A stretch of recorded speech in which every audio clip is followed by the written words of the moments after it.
रायगढ़ जिलार कल्याण Singhpur block अंतर्गत नारायणपुर कृषि farm परिसर में जिला स्तरीय अक्षय तृतीया तथा कृषक दिवस अनुष्ठित होईछि। जिला मुख्य कृषि अधिकारी एसके एहसान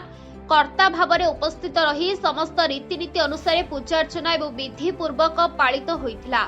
एहा परे मान्यवर विधायक विश्वम कटक निर्वाचन श्रीयुक्त नीलमाधव हिक्का जिला स्वतंत्र उन्नयन परिषद अध्यक्ष श्री विद्याधर सबर उपाध्यक्षा श्रीमती मंजुला मिणियाका निर्वाही जंत्री संतोष कुमार मिश्र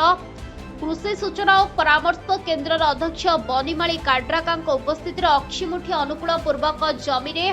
हल विहन बुड़ी ए शुभ कार्य परि पालित होइथिला।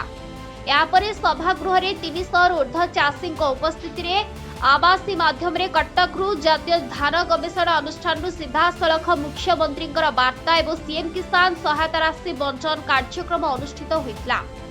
यापरे जिला मुख्य कृषि अधिकारी एसके एहसान सभापतित्व सहकारी वैषयिक परिचालक उत्तम कुमार दास संयोजन एक सभा कार्य अनुष्ठित होइथिला।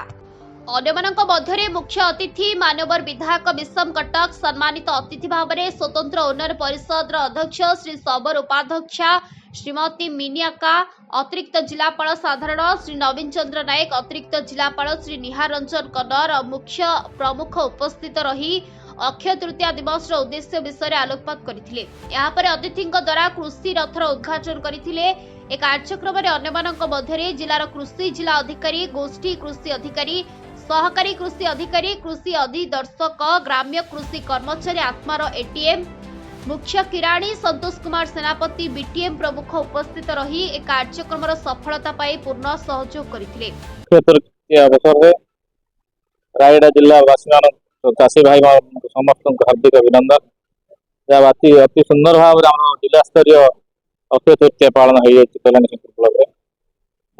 में अनुरोध करी प्रशासन को ठीक समय विहन जगातु ठीक समय सार जगातु निश्चित भाव में चाषी उन्नति हेले देश उन्नति हो एवं आम चाषी भाई मान अनुरोध करी ठीक समय चाष कर फसल उत्पादन कर। आज अक्षिमुठ परिचय मो ना विद्याधर सबर एसडीसी चेयरमैन रायगढ़। आज अनुकूल बा अक्षिमुठी बा अक्षय तृतीय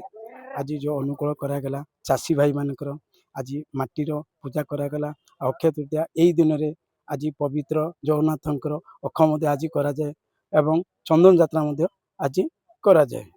यही चाषी भाई मानकर आज उल्लास उत्साह प्रति गाँ गहली यही अक्षयमुत्र पालन कराए। आज तो आम नरेंद्र मोदी आउ मुख्यमंत्री जो चाषी भाई को सब्सिडी इनपुट 21,000 एवं 800 देते जो कि 3,100 टका चाषी भाई मैंने उत्साह पाई पार्टी एवं निधि योजना रही कृषकर आउ चाषी मैंने लाभार्थी अधिक पाई पार्टी आगो कृषि विभिन्न उपकरण आम सरकार द्वारा सबू पाई पारे। पवित्र अक्षय तृतीया रायगढ़ जिला प्रशासन तरफ कल्याण सिंह ब्लॉक नारायणपुर पंचायत कृषि फार्म ठार आज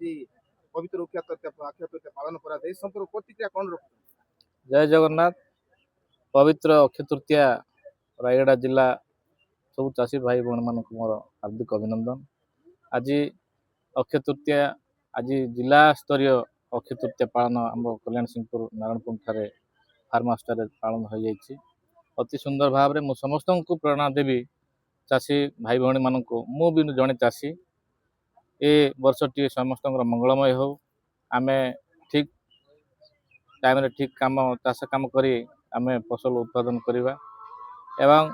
जो सरकार माध्यम जो पालन करा जाउची मु अनुरोध करी जिला प्रशासन को ठीक टाइम रे बिहन दिया जाऊ ठीक टाइम रे सार दिया जाऊ हेले निश्चित भाव में आमर चाषी उन्नति हेले देश उन्नति हो। तार आगो कथा को जीवा दीर्घ कल्याण सिंह ब्लॉक नारायणपुर पंचायत कृषि फार्म अव्यवस्था घेर चली आप अणदेखा करा जाउची ए संपर्क कौन प्रतिक्रिया रखु एड़ा मु अनुध्यान करी मो प्रशासन को हस्तक्षेप करी कौन से अव्यवस्था अच्छी मु देखी परिदर्शन करी तापर मु आगु को सर कहबा को बोले प्रत्येक समय जलर अभाव रही चाषी मैंने बारंबार हंतसंत होती परिप्रेक्षी कौन कह आपण देखिए विधानसभा मध्य प्रत्येक सेशन मु ये पानी विषय मु उठे चाषी मान ये देश चाषी उन्नति हेले देश उन्नति हम आपण से कांदलुड़ा डैम हो एवं आमर जी आम जो पानी बही जाऊँच समुद्र मिसी जाऊँच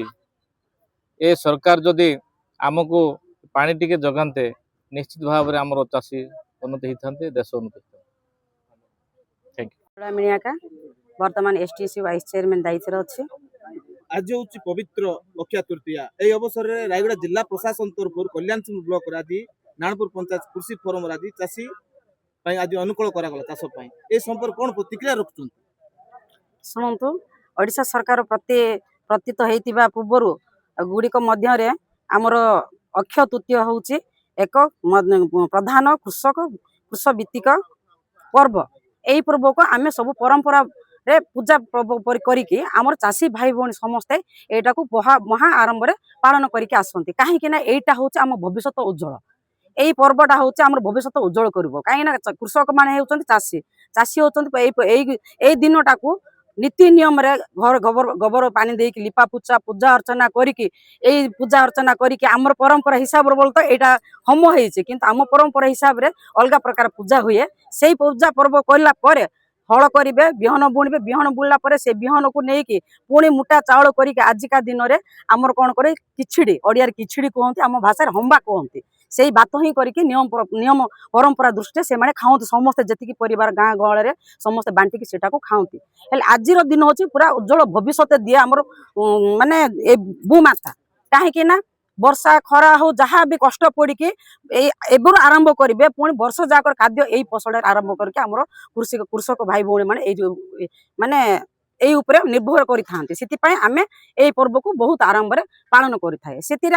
आजिका दिन होती महाप्रभु जगन्नाथ आज आरंभ हम आमर जगन्नाथ महाप्रभुंर रथ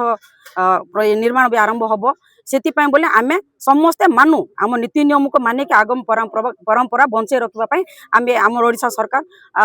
माननीय मुख्यमंत्री आदरणीय प्रधानमंत्री आम कृषक मान को आग को बढ़े उत्साहित करने ये पर्वटा को अक्षय तृतीया पूर्वे पालन करा जाए। रायगड़ारू अमूल्य निशक रिपोर्ट संघर्ष टीवी।